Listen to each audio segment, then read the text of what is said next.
Bonjour et bienvenue, je suis ravie de te retrouver aujourd'hui pour ce nouvel épisode. Alors je m'appelle Corinne, si tu arrives nouvellement sur ce podcast et si tu m'écoutes pour la première fois, sache que j'accompagne les femmes entrepreneurs qui ont construit quelque chose mais qui tournent en boucle leur expertise réelle. Ça fait des années qu'elles la maîtrisent, mais elles sentent quelque chose qui est à reconstruire, à reparamétrer et tout ça depuis qui elles sont vraiment.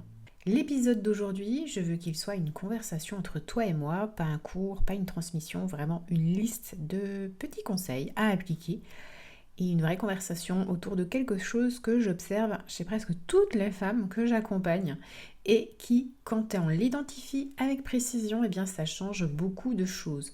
Alors installe-toi confortablement, je t'invite à prendre des notes, peut-être mentalement, ou après au repos quand tu pourras, et te repasser l'épisode quand bon te semblera. Ce que je vais te partager aujourd'hui, ça mérite vraiment qu'on lui laisse un petit peu d'espace.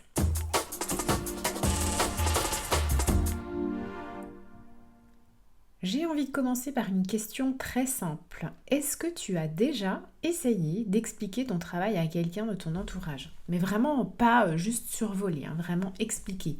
Pas juste t'as envie de résumer rapidement et puis savoir brièvement ce que tu fais.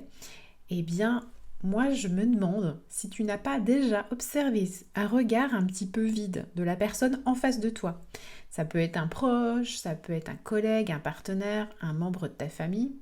Mais tu vois, quelqu'un qui te connaît depuis longtemps, bien avant que tu prennes finalement cette nouvelle direction professionnelle. Et tu as envie de lui expliquer ce que tu vois chez tes clientes, ce que tu vis dans ta situation professionnelle. Souvent, c'est quelque chose que tu fais que personne d'autre ne perçoit parce que tu as de la profondeur, tu as de l'expertise. Et vraiment, ça se ressent dans ton travail quand tu le transmets. Quand tu expliques ce que tu fais à la personne en face de toi qui normalement est censée te connaître, tu reçois souvent un petit «Ah oui, oui, oui, c'est vrai» ou un petit hochement de tête un peu sympa, mais tu te dis «Ah, alors j'ai pas l'impression qu'elle comprend vraiment la profondeur de ce que je fais», comme si on survolait un petit peu toute ton expertise. Du coup, derrière ce regard, franchement, tu sais exactement ce qu'il pense, mais t'attends vraiment patiemment que en fait la personne te définisse ou t'attends vraiment le bon mot qui va te réconforter, t'attends quelque chose de concret pour te sentir identifié. Et puis aussi, surtout, pourquoi pas te sentir un peu dans la norme peut-être. Et en fait, ce qui se passe ensuite, et c'est ce qui va nous intéresser aujourd'hui, c'est qu'il y a deux façons de vivre ce moment. Alors, la première, c'est de laisser glisser. Quelque part de répondre pareil, de hausser les épaules intérieurement et de passer à autre chose. Et puis tu as la deuxième, celle en fait pour laquelle j'accompagne beaucoup de femmes et je sens qu'elles vivent souvent cette phase-là, sans vraiment se l'avouer, c'est de rester dans ce doute. Quelque part entre le silence et le moment où tu rentres chez toi, il y a une question qui s'installe. Alors elle est insidieuse, elle est discrète. Elle est presque inaudible, mais elle est là. Et si je me trompais? Si je me trompais de direction, si je me trompais de métier, si je me trompais de mes clients? Parce que finalement, si personne me reconnaît, si les gens qui me connaissent le mieux n'arrivent même pas à savourer l'expertise que je suis en train de leur transmettre ou que je leur décris, ils sont censés m'aimer à fond, puisque c'est des gens que je connais, c'est vraiment mes proches, qui veulent le meilleur pour moi. S'ils ne voient même pas ce que je porte, comment le reste du monde pourrait-il le voir? Donc c'est vrai que cette question, elle est normale, elle est légitime. Je ne vais pas te dire qu'elle est idiote ou qu'au contraire, il ne faut pas l'écouter. Je pense qu'en fait, elle mérite une vraie réponse. Et c'est exactement ce que je veux t'apporter aujourd'hui. Mais avant ça, j'ai envie qu'on prenne un moment pour regarder ce qui se passe vraiment dans cette scène. Parce que souvent, on se trompe. Ce regard vide que tu perçois de ton entourage quand tu lui expliques ce que tu fais ne dit pas que tu n'as pas de valeur. Il ne dit pas que tu te trompes de direction. Et il ne dit pas non plus que tu es trop perfectionniste, complexe, avancé, trop niche, trop perché. Il dit en fait quelque chose de plus précis. Et une fois qu'on a compris ce que ça disait vraiment, ça devient vraiment différent. Alors, on va regarder dans un deuxième temps comment ce regard vide finalement nous dit beaucoup de choses. Et puis peut-être de manière positive finalement. Pendant des années, moi j'ai accompagné des femmes qui avaient toutes quelque chose en commun. Alors elles avaient vraiment des expertises de dingue et elles voulaient impacter réellement la transformation de leurs clients. Vraiment, elles avaient du génie incroyable, une vision profonde de ce qu'elles faisaient et pourtant, il y avait quelque chose qui ne fonctionnait pas à la hauteur de ce qu'elles portaient. Souvent, la plupart du temps, elles ont essayé beaucoup de choses. Alors, ça peut être des offres, ça peut être un nouveau positionnement, des méthodes, des formations. Enfin, toi-même, tu sais si tu m'écoutes. Certaines, souvent travaillé avec des coachs business ou des coachs mentors. Enfin, voilà. Elles ont investi dans des programmes de développement, des méthodes en ligne. Et elles avaient progressé, forcément, sur certains points. Mais ce qui bloque vraiment, le mécanisme précis qui coince, eh bien finalement personne n'y avait touché. Et quand on regarde ensemble ce qui se passe, eh bien je trouve presque souvent la même chose. Leur activité a souvent été construite sur une version incomplète d'elle-même. Un petit bout, des petits bouts, des petits bouts, des petits bouts qu'on rassemble, mais au final, les petits bouts qu'on rassemble ne nous ressemblent plus vraiment. Donc c'est vrai qu'avec les règles du marché, avec les modèles de ce qui fonctionne, avec finalement ce qui paraît sérieux ou vendable, eh bien, elles avancent avec cette partie-là, elles construisent dessus et puis ça tient. Mais sans la partie où on voit votre différence, celle qu'on perçoit ou qui peuvent être perçues par les autres, eh bien, ça façonne une fausse identité et pas notre méthode unique, notre manière d'impacter profondément, mais avec moi ce que j'appelle notre unicité. Donc notre mode d'emploi, notre fonctionnement. Donc cette partie-là, elles le mettent souvent de côté, parfois consciemment parce qu'en fait elles n'osent pas assumer professionnellement, parfois inconsciemment parce que personne ne leur a jamais vraiment dit que c'était là que se trouvait leur vraie valeur. Et le résultat, c'est que souvent elles ont une activité qui tourne, parfois même très bien, mais qui ne leur ressemble pas entièrement. Donc on tombe sur des offres qui fonctionnent, mais qu'elles n'incarnent pas vraiment, ou des clientes correctes, voire moins bien pour elles, mais c'est finalement pas celles qui vont faire ressortir le meilleur d'elles-mêmes. Donc on est sur une énergie qui se dépense en permanence parce que finalement tout fonctionne avec une légère résistance, pas un alignement profond. Alors on va revenir bien sûr avec ce regard vide qu'on a évoqué au tout début, ce que son entourage en général ne comprend pas quand elle exprime ce qu'elle fait, quand on parle de son travail. Et du coup, ce regard vide, c'est pas parce que le travail est incompréhensible, c'est parce qu'il manque encore quelque chose pour la rendre visible, pour la rendre reconnaissable et pour que quelqu'un qui ne vit pas dans ce domaine comprenne ce qu'elle fait. Donc finalement, le blocage manquant, c'est pas une nouvelle méthode, c'est pas quelque chose comme argumenter avec de meilleurs mots, c'est vraiment apprendre à mieux évoquer ce qu'on fait.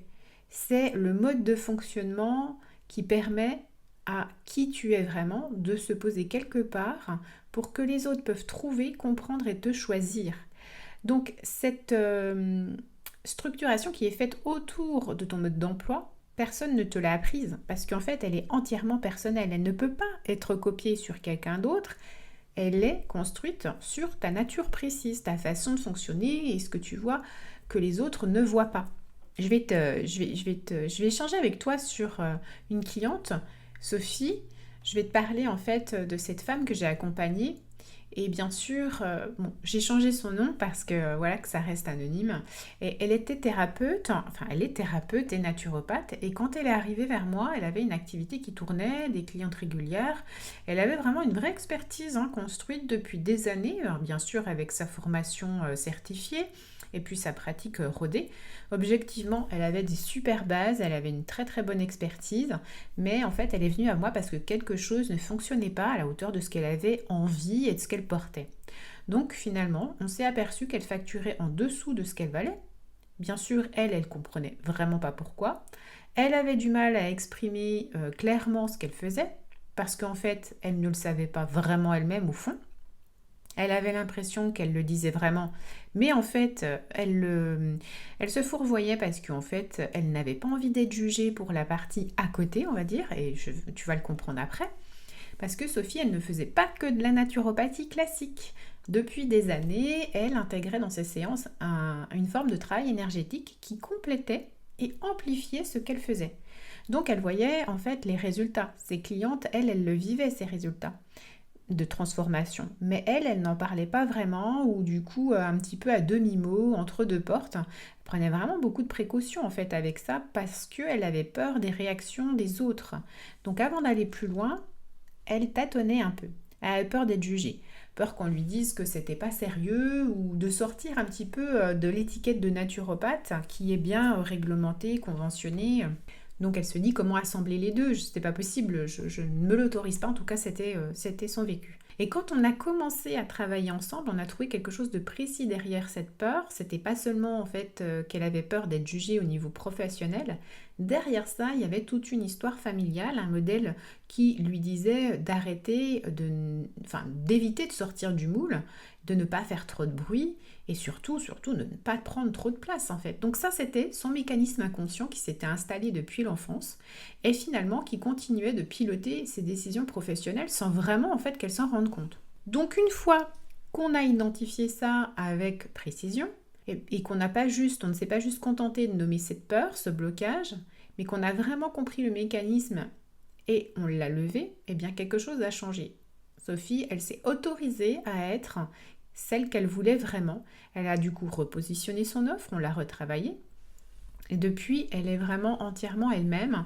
Et du coup, elle n'est pas elle-même depuis cette partie acceptable, elle est elle-même depuis son entièreté parce qu'elle a gagné beaucoup de clarté. Donc du coup, comme son positionnement s'est modifié, elle a osé modifier ses prix aussi, elle a gagné en assurance.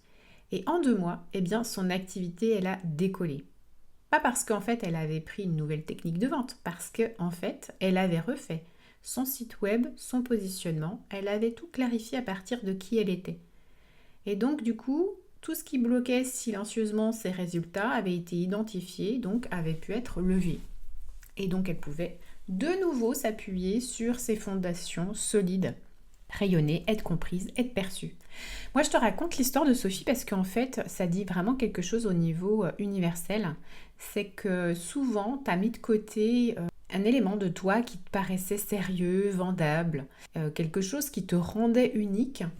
Mais en fait, derrière ça, tu as analysé, tu t'es diminué, tu as diminué ta profondeur et en fait, tu te rends invisible indirectement ou inconsciemment.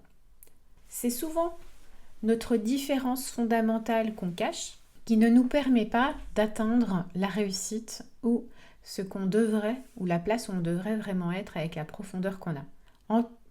Et tant qu'en fait tu n'es pas au centre de ce que tu construis, il y aura toujours un léger décalage. Cette énergie en fait qui se dépense sans produire de résultats que tu mérites. Et qu'est-ce qui change du coup quand on construit depuis qui on est vraiment ? Donc maintenant, j'ai vraiment envie de te parler de ça, de ce qui se passe concrètement quand ce travail est fait, pas de la façon abstraite, mais vraiment ce qui change dans le quotidien d'une activité quand on a posé les bonnes fondations. Et la première chose qui change, c'est la clarté. Parce que la clarté artificielle qu'on peut construire avec du bon comparator ou un bon positionnement de surface, voilà, les choses qui vont bien dans le moule, eh bien, la clarté, ça vient de l'intérieur. Donc, quand tu sais exactement qui tu es, comment tu fonctionnes et ce que tu apportes aux personnes que personne d'autre ne fait, tu n'as plus besoin de chercher les mots. Ils viennent d'une facilité, d'un naturel déconcertant. C'est pour ça que certaines femmes, elles peuvent parler de leur travail et te donner instantanément envie de travailler avec elles, parce que en fait, elles ont appris à mieux communiquer à partir de qui elles sont. Il n'y a plus d'écart entre ce qu'elles sont et ce qu'elles disent. La deuxième chose qui change, c'est la nature des clientes qui arrivent. Quand ton positionnement est construit depuis ta nature profonde, depuis ce que tu vois vraiment, depuis ta façon unique d'impacter, eh bien tu attires des clientes différentes. Pas des clientes génériques qui cherchent une solution parmi d'autres, mais des clientes qui reconnaissent quelque chose de précis dans ce que tu proposes. Et puis du coup, tu dis exactement ce dont elles ont besoin. Donc du coup, elles payent forcément à la hauteur parce qu'en fait, tu leur apportes quelque chose qu'elles comprennent, donc elles peuvent le recevoir. La troisième chose, et c'est souvent celle qui surprend le plus, c'est l'énergie. Quand tu travailles en résistance à ta propre nature, eh bien tout te coûte plus cher en énergie. tout te coûte plus que ça ne devrait. Donc les décisions qui devraient être simples prennent 3 semaines. Les offres que tu sais pourtant être bonnes sont difficiles à vendre. Les clientes arrivent, mais pas celles qui te correspondent vraiment. Donc quand ce décalage est corrigé, quand ton activité est construite depuis ce que tu es vraiment, ces mêmes tâches, elles te prennent beaucoup moins d'énergie. Et du coup, pas parce que tu travailles moins, mais parce que tu travailles avec du sens et le sens de ta nature, dans la bonne direction, pas contre elle. Et puis la dernière chose, bien sûr, qui change, c'est quelque chose de plus difficile à nommer, mais que toutes les femmes que j'accompagne vivent à un moment donné. La fierté de se reconnaître dans ce qu'on construit. Même si tu es derrière ton ordi, derrière ton téléphone, tu peux lever la main si tu te sens concerné. Est-ce que tu aimerais pas un jour ou l'autre être fier de ton activité qui te ressemble ? Pas d'une construction d'un ensemble de compromis bien agencés en fait, vraiment être fier de ce que tu as construit. Donc c'est peut-être ça finalement que tu cherches, pas juste des clientes, plus de visibilité, plus de revenus, même si ça aussi c'est important et ça peut changer, mais plutôt quelque chose qui te ressemble, qui est aligné, que tu portes, mais que tu n'es pas obligé de supporter, qui ne te pèse pas. Construire depuis qui on est vraiment, identifier ce qui coince vraiment, lever ce qui plafonne tes résultats, c'est pas quelque chose que l'on peut faire seul, pas parce que on ne s'en sent pas capable intellectuellement, mais parce que les mécanismes qui nous bloquent, souvent sont ceux qu'on ne voit pas et qu'on ne peut pas voir par soi-même, puisque la plupart du temps ils sont inconscients. Donc dans l'exemple de Sophie, elle ne voyait pas son propre mécanisme, pas parce qu'elle manquait de lucidité, elle en avait beaucoup, mais parce qu'en fait ce mécanisme s'est installé vraiment hyper tôt et profondément, bien sûr parce que c'était avec le lien familial, donc ça faisait vraiment partie de sa façon dont elle regardait les choses, comme si en fait elle essayait de voir quelque chose à travers les yeux des autres. C'est pour ça qu'un regard extérieur précis, construit, sur une lecture claire et approfondie de qui tu es, ça change tout. Moi, ce que je fais dans le travail que je propose, c'est exactement ça, à partir de ton thème astrologique chinoise et bien sûr appuyé avec ma médiumnité, je produis une analyse complète de comment tu fonctionnes vraiment, ta zone de génie, ton type de client naturel, ta façon de vendre sans te forcer et ce qui t'empêche de recevoir à la hauteur de ce que tu apportes. Et c'est pas symbolique. C'est pas de l'interprétation vague, c'est vraiment un diagnostic précis, avec une direction concrète dans laquelle orienter ce que tu construis. Et ensuite, on travaille ensemble sur la mise en œuvre, pas en te donnant des outils génériques à appliquer ou des méthodes uniques, mais vraiment en construisant spécifiquement, via ta nature, ton rythme, ta façon de fonctionner. Donc ce que tu portes depuis des années mérite enfin un endroit pour se poser. Les systèmes copier-coller, en général, on n'en veut plus. Parce qu'ils sont réalisés à partir de l'énergie d'une autre personne, donc ils tiennent un temps, et puis quand la personne n'est plus là, ça ne fonctionne plus. Donc c'est ça qui est réalisé dans l'accompagnement que j'ai créé de l'écrin pour toi et à partir de toi. J'ai envie maintenant de terminer cet épisode en revenant à notre point de départ, ce regard vide que tu reçois quand tu expliques ton travail, cette question qui s'installe parfois malgré toi et qui est est-ce que je me tromperais pas ? Donc j'ai envie de te dire non, tu ne te trompes pas. Ce que tu portes est réel et la profondeur de ce que tu vois en fait, la façon dont tu impactes celles qui te font confiance dans leur transformation, la vision que tu as de ton activité, ça pourrait être tout ça relié s'il vient de toi. Alors ce qui te manque, c'est peut-être ce cadre qui te rend visible, reconnaissable et transmissible, ce cadre qui ne vient pas de l'extérieur, j'insiste, il ne vient pas de l'extérieur, il vient de toi. Construire avec précision depuis qui tu es vraiment, pas depuis le marché qui te dicte comment être parce que ça va pas là, voilà. Donc si tu te sens vraiment que cet épisode est exactement ce dont tu avais besoin et que quelque chose doit changer en profondeur, pas dans 6 mois mais maintenant, je t'invite à découvrir l'accompagnement l'écrin, je mettrai le lien en barre d'infos et puis tu trouveras tous les détails sur ce qu'il contient. Il y a également un appel découverte gratuit sans engagement pour qu'on puisse vérifier ensemble si c'est fait pour toi et pour ta situation. Donc merci d'avoir écouté jusqu'au bout aujourd'hui cet épisode qui était vraiment sur cette difficulté à exprimer qui l'on est parce que souvent ça ne vient pas partir de soi mais fondé sur des patterns et des croyances qu'on a héritées. J'espère qu'il t'a plu, prends soin de toi et on se retrouve très vite pour le prochain épisode.